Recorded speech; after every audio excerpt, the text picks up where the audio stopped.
Bonjour amis, je veux vous parler de la voiture Fiat Grande Punto.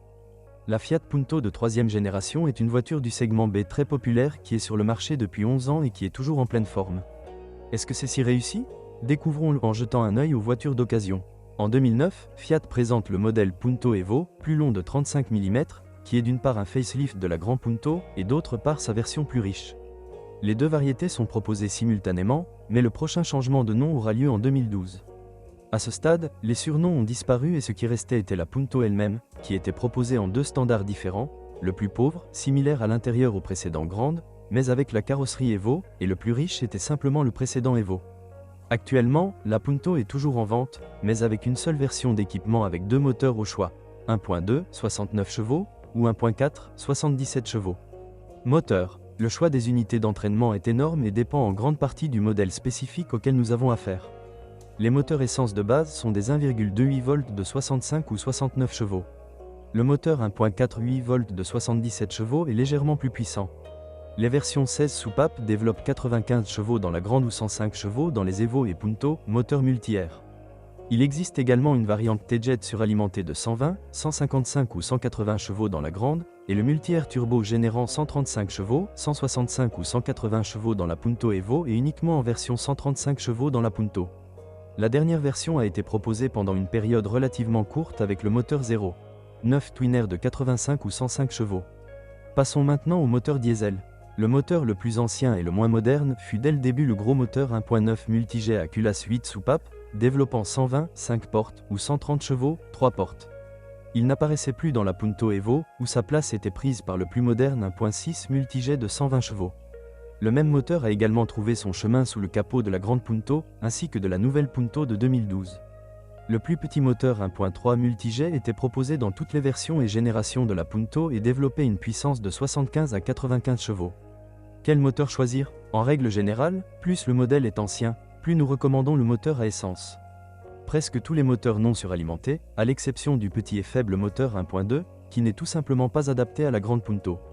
Il est difficile de compter sur de bonnes performances dans le 1.4 à 8 soupapes, mais le 16V confère à la voiture une dynamique agréable.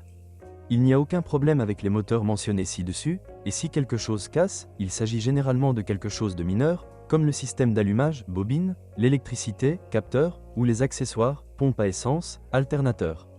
Le problème avec certaines unités 16V est la combustion d'huile. Pas particulièrement excessif, mais il faut y faire attention. Chacune de ces unités tolère bien le fonctionnement au GPL. L'exception dans ce cas est le nouveau moteur multi-air, qui atteint 105 chevaux dans la version atmosphérique et plus dans la version suralimentée. La technologie de contrôle des soupapes hydrauliques est actuellement assez fiable et ne pose aucun problème, mais il peut y avoir un problème avec les pièces, ou plus précisément avec leur prix. Si vous recherchez un moteur à essence puissant, il est préférable d'opter pour le 1.4 T-Jet dans la Grande Punto. Il s'agit d'un excellent groupe motopropulseur et l'un des meilleurs de sa catégorie. Il est durable et fiable, bien que les boîtiers du turbocompresseur aient tendance à se fissurer, cela ne s'applique pas à la version la plus puissante à Bart 180 chevaux.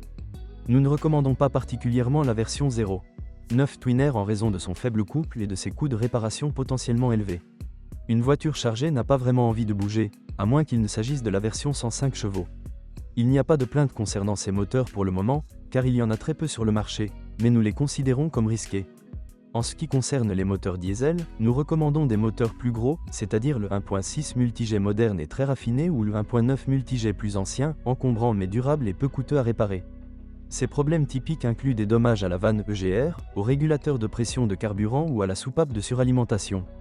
Les réparations ne posent aucun problème aux mécaniciens. Il existe de nombreuses pièces, à la fois de rechange et d'occasion. Le moteur 1,6 MG sera légèrement plus cher à entretenir, mais il fonctionne plus silencieusement et consomme moins de carburant. En ville, elle ne dépasse généralement pas 100 km. Son problème typique est le filtre DPF, qui nécessite des déplacements constants hors de la ville. Par conséquent, dans la circulation urbaine, le meilleur choix sera le moteur 1.3 multijet produit en Europe, qui, quelle que soit sa puissance, ne fera jamais de la Punto un démon de vitesse. Il bénéficie néanmoins d'une faible consommation de carburant. Sur route, il consomme moins de 4 litres 100 km et en ville moins de 5 litres 100 km. Ces maux sont dus à sa construction. La faible capacité du système de lubrification signifie qu'un oubli peut entraîner des pénuries d'huile. Si le moteur est loin de se gripper, le tendeur de chaîne de distribution ne fonctionnera pas correctement car il est alimenté par de l'huile moteur. Cela conduit à son tour à un étirement de la chaîne. Le problème a été éliminé plus tard lors de l'introduction de la Punto, mais des contrôles réguliers sont toujours recommandés. Il convient de noter ici que ce moteur ne fonctionne pas avec un volant bimasse, mais son embrayage nécessite une attention particulière car il n'est pas durable. Alors quel moteur choisir? Pour les personnes peu exigeantes à la recherche d'un modèle plus ancien, nous recommandons le moteur essence 1.4 de 95 chevaux ou le moteur 77 chevaux de la nouvelle Punto, à condition toutefois que les faibles coûts d'exploitation soient la chose la plus importante. Il vaut également la peine de tenter sa chance avec la variante multi-air de 105 chevaux. Si vous recherchez des performances, il est préférable de choisir le 1.4 T-Jet ou le 1.9 Multijet dans la grande Punto, ou le 1.6 Multijet dans la Punto Evo ou la Punto. Lorsque vous choisissez un multi-air suralimenté, vous devez compter avec des réparations coûteuses. Pour les personnes qui roulent beaucoup en ville, le 1.3 Multijet ou le 1.28 V peuvent être recommandés sous certaines conditions. Que se passe-t-il dans la Fiat Punto, Grande Punto? La qualité de l'intérieur est bonne. La carrosserie est très bien protégée contre la corrosion, mais il y a quelques abrasions mineures sur la peinture autour des portes arrière.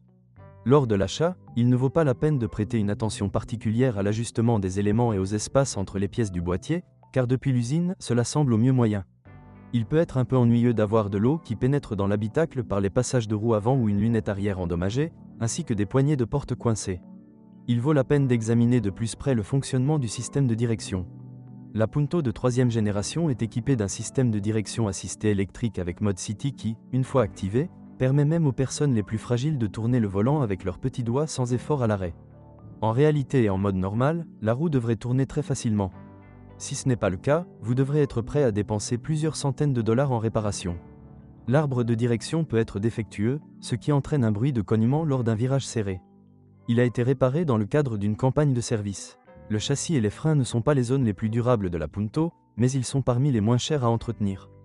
Poutre arrière environ tous les 100 000 km nécessite le remplacement de bagues bon marché, tandis que l'avant ne nécessite que le remplacement des roulements de jambes de force McPherson et des triangles, qui sont soumis à une régénération complète.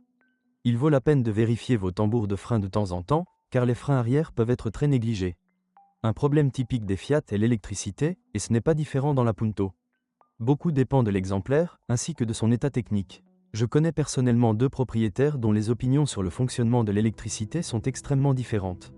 L'un visite l'atelier tout le temps, l'autre n'a aucun problème. Des capteurs, des bobines ou des éléments d'équipement individuels peuvent tomber en panne, par exemple, des ampoules grillées et des essuie-glaces qui ne fonctionnent pas. Nous déconseillons les boîtes de vitesses automatisées. Il y en a très peu, mais ils apparaissent occasionnellement. Il est vrai qu'il est difficile d'avoir un avis à leur sujet, mais l'expérience nous apprend que ces types de transmissions entraînent des problèmes coûteux et ne sont pas agréables à conduire. C'est l'un de nos plus grands atouts, sinon le plus grand. La Fiat Punto de 3e génération est un modèle pour lequel vous pouvez facilement acheter des pièces. À condition bien sûr de ne pas choisir la version 0, 9 Twin Air ou Abarth. Les coûts sont ici élevés et certains composants multi-air peuvent n'être disponibles qu'au centre de service. Heureusement, le réseau de centres de service agréés Fiat est bien développé et les prix des services ne sont pas parmi les plus élevés. Vous pouvez acheter des consommables chez presque tous les grossistes, et les pièces d'occasion ne manquent pas non plus. Les coûts d'exploitation globaux ne sont pas élevés car presque toutes les versions de moteurs sont économiques. La plupart d'entre eux ne causent pas de problèmes coûteux et les prix des assurances et des pneus sont bas. Vaut-il la peine d'acheter une Fiat Punto? À notre avis, oui. C'est une voiture honnête qui n'entraîne pas de coûts élevés et qui offre en retour des moteurs économiques, une mécanique durable et des conditions de voyage confortables. La voiture a tellement de succès que malgré 11 ans sur le marché, elle parvient toujours à suivre la concurrence et le seul inconvénient des nouveaux modèles est l'absence d'un moteur légèrement plus puissant.